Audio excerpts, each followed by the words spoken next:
ロイド博士の手紙により博士と落ち合うためにこのマンチェスターに来たんだよ。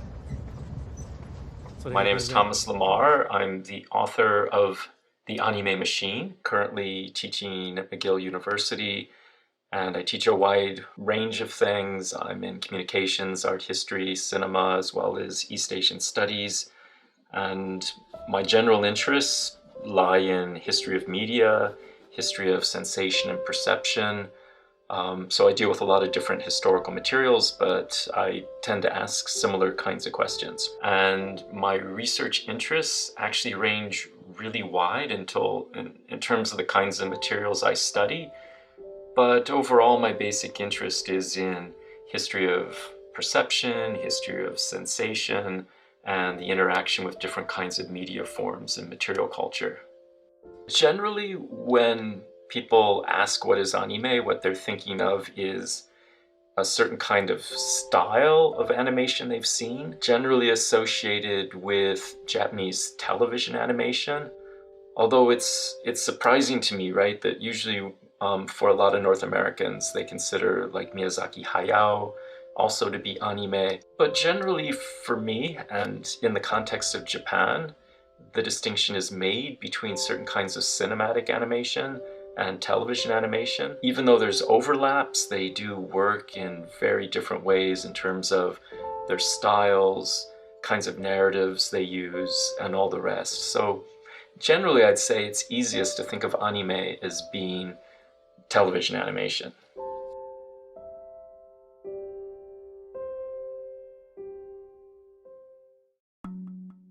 Already in the 1950s, there was Toei Doga, and they were doing feature-length animated films that they wanted to compete in the international market with Disney films. And their tradition of animation was building on pre-war animation, really of the 1930s. Really famous director like Seio Mitsuyo. So there's already a lineage in Japan of cinematic animation, very well established. By the end of the 1930s, moving into the 1940s and 50s. And Tezuka worked in that industry himself, but when he turned to television, he had to rethink how he was going to do animation. And there is another lineage in Japan from really the 1910s. The bulk of animation in Japan that was produced was either for educational purposes, advertisement, promotional purposes. You might, for instance, do an animated film on dentistry to show in theaters before movies. And that kind of animation continued on, especially in the Kansai area in Western Japan, through to the beginning of television. And a lot of those animators were already making television commercials and beginning to try to produce TV shows around the same time as Tezuka. Interesting enough, in the lineage of commercials, and actually you'd see in the 1960s, a lot of avant-garde media artists got really interested in the style of graphics associated with commercial. But what, simply put, distinguishes them is they try to pack a lot of impact graphically in the image to attract attention. But at that stage, they're also trying to convey a certain kind of information. So you get a really information-dense image. It's got to attract the eye, and it's also got to convey something very directly. I think what people usually associate with Tezuka, and thus with the kind of anime style, is what's called limited animation. And it's a bit of a deceiving term because it already implies that it's somehow limited or inferior. Sometimes in the North American context, it was called planned animation because it was just planned in a different way. But those kinds of features we associate with limited animation are what people associate with television in general. In North America, it would be Hanna-Barbera, pretty much everything, you know, up until Scooby-Doo. And in the context of Japan, it would be Tezuka first, but then a whole range of different kinds of TV production quickly started to make these styles fairly elaborate. So even though they're limited in some ways in motion, they're very, very elaborate in the way they're using backgrounds and emotion and other kinds of, I guess, aesthetic features. This notion of animatism, for me, was a way to try to address the fact that a lot of the forms we think of as limited animation appear to be very flat. And a lot of the movements that's taking place is not so much character movement, because there's less attention put into actual movement of, say, arms and legs and whatnot, but more energy put into movement of these different layers of the image. And in that context, animatism was a good concept, in that, in contrast with cinema, where the dream was always to travel inside the image, to literally give the viewer the sense that they were moving into the world, it seemed with a lot of animation, particularly when it's limited, that kind of experience was not going to happen. So even in this limited animation world, if you get a sense of moving into a world, it's almost as if curtains on a theater are opening or something. You're not really in a world, you're just seeing different layers of something.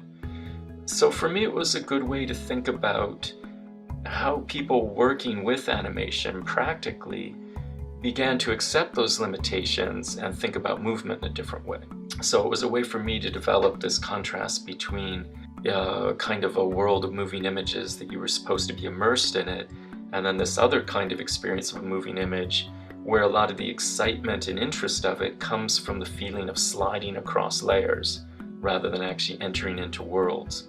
Historically, Disney is in some ways the person who pushes this the most, although there were other people in North America doing it, like the Fleischer brothers.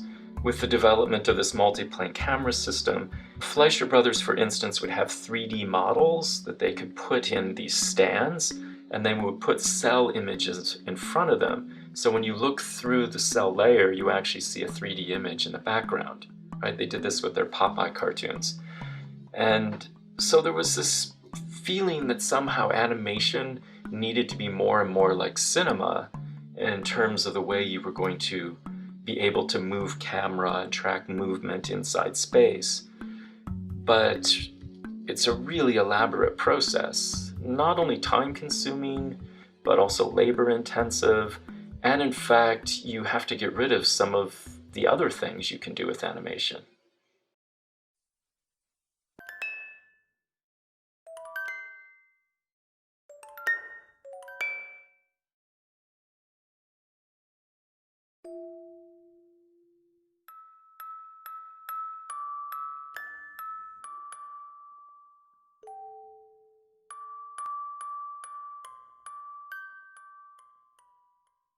One of the best examples for me, you think of someone like Miyazaki Hayao. Everyone knows him because he's such a famous director. And he generally avoids movement into depth. However, sometimes he actually tries to thematize it. He'll set up scenes where anytime someone has a gun, you get a point of view shot, you even get a sense you can have movement into depth, even digital imagery sometimes, but then he's actually coding that in his film as being kind of a bad space, sort of a technocracy or something that's going to destroy the world. Whereas all of his moments that are the most delightful and memorable and feel like this is what we want from animation tend to be animatism. They tend to be sliding clouds and moving through forests as if they're planes of things. So even when animation does use movement into depth, or I should say anime, there's a tendency to either limit it, like not do it very much, or when it's being done, to thematize it in relation to something that's highly mechanical, technophilic, and maybe even dangerous. I mean, for me, what was interesting about Miyazaki is he hates movement into depth. I mean, he really avoids it in almost all his films. And the only time he really thematizes it is in Princess Mononoke, and he thematizes it in a very negative way. It's also the first film he's using digital technologies, which he also had a really kind of negative reaction to. But I would say generally, people who are not Miyazaki, who are not, having the same kind of relation to the image, just use these animetic or animatism sorts of modes of movement very naturally. I mean, they're not really thinking them in the first instance as being oppositional. they're using them as a way to organize a visual experience. I mean, the economics are part of it. Clearly, in the case of Tezuka, he had to produce TV shows quickly, which means you have to do it on, a very, very tight budget, and this limits certain kinds of possibilities. And that is true, but at the same time, what's interesting about this so-called limited animation is the economic problem really allows animators to explore a lot of things that would be ruled out if they were trying to produce the kind of classical full animation. So ultimately, it's really not just economics. It also turns out to be a set of aesthetic choices. And I think in Japan, because Japan emerged as the world's largest producer of television animation by the 70s, huge market, really just explored so many different kinds of techniques and delivered so many different kinds of programming that it's hard to think of it as simply, an economic restriction that prevents them from doing something better. So I think both those things, the economics and the aesthetics, are really tightly linked in animation production. And I think that's even true today when the government in Japan offered to start giving funding to studios to help them make so-called better quality animation. A lot of them refused, partly on ideological grounds, but then partly for aesthetic reasons. They really want to develop their own aesthetic and their own vision with the market as they inhabit it, rather than artificially pump their animation up to compete with a style they're not interested in.